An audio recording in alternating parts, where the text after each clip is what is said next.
අයිබෝන් ආමෙකතුලා ඉන්නේ Geek School YouTube channel එකේ ගෙන PHP e-commerce lesson series එකේ දෙවෙනි වීඩියෝත් එක්ක මම අවසාන වීඩියෝ මතක් කර විදිහට ඔයගලන්ට නැවතත් ආරාධනා කරනවා යන්න මගේ Patreon එකට ගිහින් ඔයගලන්ට පුළුවන් මගේ Patreon කෙනෙක් වෙන්න.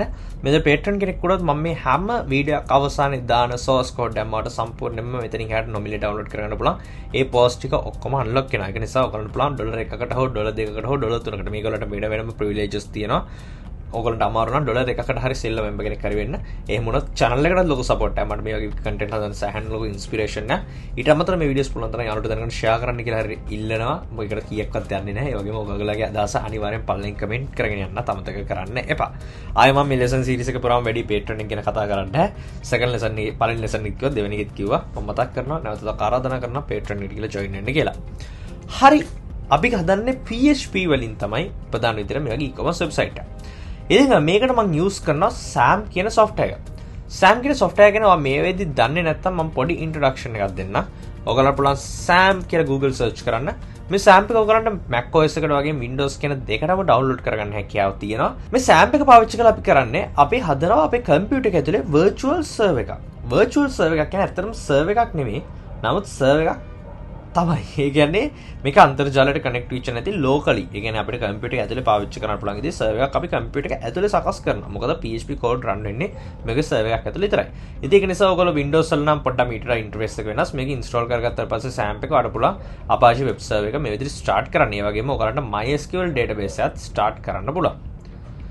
මේ දෙකම start කරගත්තාට පස්සේ මේක starting කියලා වැටලා තියෙනවා.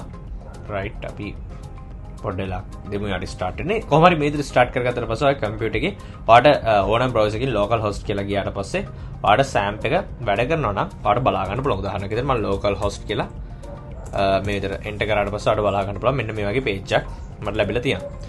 right ඊළඟට මම කරන්න යන්නේ මගේ කම්පියුටර් එකේ SAM install වෙච්ච directory එක හැදලා තියෙන htdocs කියලා folder එකක්. මේ SAM ගැන ලොකුවට මම කතා කරන්නේ නැත්නම් මගේ videos ලොකු ප්‍රමාණයක මම SAM ගැන කතා කරලා තියෙන හින්දා. ඉතින් කෙනෙක්ට මේ complicated වගේ නම් පොඩ්ඩක් ගිහිල්ලා ඒක බලන්න. මේක ගොඩක් සරල දෙයක්. අපි තාම coding පටන් ගත්තේ නැහැ. අර වෙනදී මම htdocs කියන folder එකට ගියාට පස්සේ මගේ මේ තියෙන projects ටික පේනවා. මම මේකේ අලුත් folder එකක් හදා ගන්නවා ecom කියලා. ඔයාලට කැමති නමක් දාගන්න. නමුත් මේ spaces නැතුව ලොකු නම් දාගන්න නැතුව සාමාන්‍ය පොඩි නමක් වගේ දාගන්න. ඉතින් මේක මාරම ලේසියක් වෙනවා. දැන් ඔයගොල්ලන්ට මේ විදිහට folder එකක් හදුවට පස්සේ මේ folder එක හිස්. මම දැන් ඉන්නේ htdocs folder එක ඇතුලේ. ඒක ඇතුලේ මම folder එකක් හදුවා කැමති නමකින්. දැන් මම localhost/ecom කියලා ගියාට පස්සේ ඔයාලට බලා ගන්න බලන්න දැනට මගේ files නැති නිසා මෙන්න මේ වගේ තමයි පෙන්නන්නේ. right. මේ දින Visual Studio Code එක. මේක ගැන මම හිතන්නේ ඔයගොල්ලෝ ගොඩ දෙනෙක් දන්නවා. Visual Studio Code එක පාවිච්චි කරලා ඔයාලට හැකියාව තියෙනවා code කරන්න. මේක notepad එකක් වගේ text editor එකක්. හරි මගේ ඔයාලට පේන සයිඩ් එකේ ecom කියලා folder එක දැන්ටත් මම open කරන් ඉන්නේ. එහෙම open කරන්නේ නැත්නම් ඔයාලට file වල ගිහිල්ලා open folder ගිහිල්ලා ඔයාලට ඔයාගේ htdocs folder එක ඇතුළට ගිහිල්ලා ඔයාගේ ecom කියන folder එක දෙන්න පුළුවන්. මම මේක අලුතෙන් file එකක් හදනවා. මෙන්න මේකට click කරලා මම මේක දාන්නම් readme.md කියලා. right මම මේ file එක use කරන්නේ මම ඇත්තටම මෙතනදී කරන දේ plan කරනවා කියලා ඔයගොල්ලන්ට කලින් කිව්වා. ඒකට තමයි මම මේක use කරන්නේ. හරි මගේ පළවෙනි step එක. මේකට මම දේවල් කීපයක් එකතු කරනවා. එක දෙක නොදා ඉන්න. මට මෙතනදී ඕනේ ප්‍රධාන විදිහටම වෙබ්සයිට් එකේ UI එක හදාගන්න. ඒ වගේම මට ඕනේ කරනවා කාට් එකක් හදාගන්න. මම පිළිවෙලට නෙමෙයි ලියන්නේ. ඊට පස්සේ මට checkout page එක සාමාන්‍යයෙන් ඕනේ. checkout page එකක් ඕනේ. ඊළඟට post checkout page එකක් ඕනේ. හරි.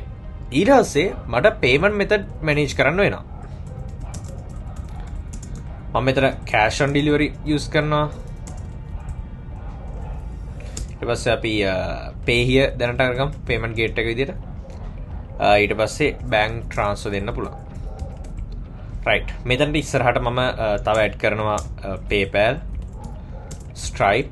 ඒවා ටික අපි මේ ටික ඉවරුනාට පස්සේ අපි බලමු. මොකද අපේ main requirement එක website එක හදන එක සහ මේ payment method ටික integrate කරන එක. ඊළඟට website එක හරි UI එක හරි ඊට පස්සේ අපිට products manage කරන්න වෙනවා. products වල ගොඩක් දේවල් තියෙනවා manage කරන්න. මොකද අපිට variable products තියෙනවා. ඒ කියන්නේ product එක ඇතුළට ගියාම දැකලාදී සමහර products වල අපිට තෝරන්න පුළුවන්.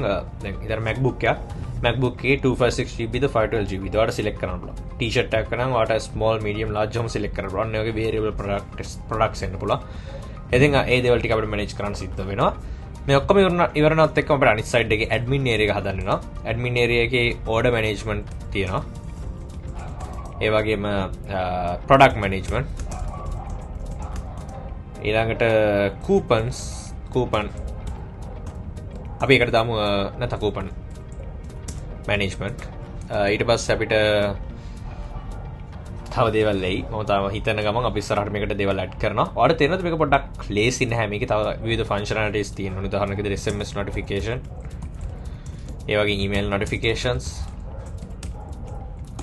ඒ වගේම coupon codes. අපි කලින් අර admin එකේ තියෙනවා ගැන කතා කරේ. මෙතන අපිට coupon codes වැඩ කරන්න ඕනේ. මම හිතනවා මට ගොඩාක් වැදගත් දේවල් ටිකක් මිස් වෙලා තියෙනවා කියලා මෙතන. shipping management. නැත්නම් shipping කියලා විතරක් දාන්න. අපිට shipping methods හදාන්න සිද්ධ වෙන එක zip codes වලට එක prices පෙන්වන්න වගේ දේවල් අපිට කරන්න සිද්ධ වෙන්න පුළුවන්. ඒ දේවල් ටික අපිට basically manage කරන්න වෙනවා. ඉතින් මේ දේවල් ටික ඔක්කොම කරගෙන යම් පොඩ. ඉතින් මම විශ්වාස කරනවා තාමගේ Redmi MD එකට තව දේවල් add වෙයි කියලා.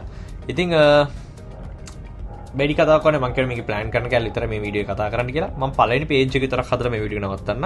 සුපුරුදු වර්ධි මම index.php කියලා page එකක් හදනවා. මේක තමයි අපේ main page එක. ඒ වගේ මම මේකට sample HTML code එකක් මේ විදිහට ගන්නවා. කොහොමද ගත්තේ කියලා හිතනවා. shift එක ඔබාගෙන එකේ බුවා මේ exclamation mark එක වැටෙනවා. ඊට පස්සේ enter බටන් විතරයි තියෙන්නේ. මේ වගේ ඔයගොල්ලන්ට dummy HTML code එකක් බලා ගන්න පුළුවන්. ඉතින් මම මෙතන SL Geek store කියලා දාලා මම මෙතන H1 එකක් අරගෙන welcome to SL Geek store.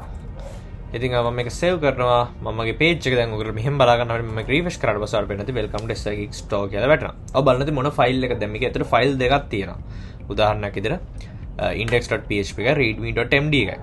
එතකොට ඔයගොල්ලන්ට කල්පනා කරන්න ඇති කොහොමද මේ ෆයිල් එක කියලා දැනගත්තේ. සාමාන්‍ය වෙබ් පේජ් එකක ඇතුලේ PHP ෆයිල් 1000ක් තිබ්බත් index කියලා තියෙන ෆයිල් එක තමයි මේන්ලිම සර්වර් එක විසින් සිලෙක්ට් කරගන්න මුලින්ම පෙන්වන හෝම් පේජ් එක විදිහට. ඒ නිසා index කියන නමත් එක්ක පේජ් එකක් හදලා තියෙනවා මේ පේජ් එක තමයි මුලින්ම එක්සිකියුට් වෙන්නේ. ඉතින් ඒකත් නිසා තමයි සර්වර් එකෙන් index.php ෆයිල් එක විතරක් මේ විදිහට පෙන්වන්න පටන් ගත්තේ. තා PHP ෆයිල් 10ක් තිබ්බා. index කියලා නමින් තියෙන එක තමයි මුලින්ම පෙන්වන්නේ. අපිට config ෆයිල් එකක් ලියලා ඒක වෙනස් කරන්න හැකියාවක් තියෙනවා. නමුත් basically default විදිහට index.php කියන ෆයිල් එක තමයි මුලින්ම පෙන්වන්න පටන් ගන්න. ඉතින් ඊළඟ ලෙසන් එකේ අපි UI එක හදන්න පටන් ගන්නවා. ඉතින් මෙච්චරලා අපි අලුතෙන් ගමනක් පටන් ගත්තා. ඉතින් දිගටම මේ එනර්ජි එක තියාගෙන ඉන්න. subscribe කරන්න, share කරන්න. මොකද මේක ලොකු project එකක්. තව කට්ටියට කියන්න, like එකක් දාන්න, comment එකක් දාන්න. අපි ඊළඟ ලෙසන් එකේ ආයෙ හම්බ වෙනවා. ඔයගොල්ලෝ හැමෝටම සුබ දවසක්.